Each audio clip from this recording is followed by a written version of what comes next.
పేట Telugu cinema విడుదలకు థియేటర్లు లభించకపోవడం ప్రస్తుతం టాలీవుడ్ లో చర్చనీయాంశమైంది.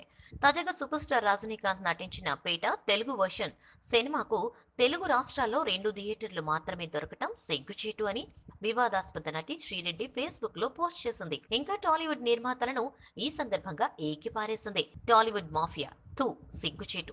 సురేష్ బాబు, అల్లు అరవింద్, సునీల్ నారంగ్, దిల్ రాజులు ఇలాంటి క్లిష్ట పరిస్థితులను సృష్టిస్తున్నారు. తద్వారా చిన్న చిన్న నిర్మాతలు ఆత్మహత్యలు చేసుకునే పరిస్థితి తీసుకొస్తున్నారు అని శ్రీరెడ్డి తీవ్రస్థాయిలో ధ్వజమెత్తారు.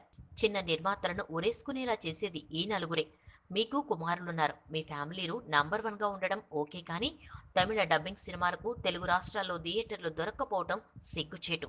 అందుకే ఈ నలుగురు నిర్మాతలు నిర్మించే తెలుగు సినిమాలను తమిళ డబ్బింగ్ తో తమిళనాడులో విడుదలైతే బ్యాన్ చేయాలని శ్రీరెడ్డి పిలుపునిచ్చింది. టాలీవుడ్ మూవీ మాఫియా లీడర్లను చంపేయాలి. టాలీవుడ్ కు ఇది సిగ్గుచేటు అని శ్రీరెడ్డి వ్యాఖ్యానించింది.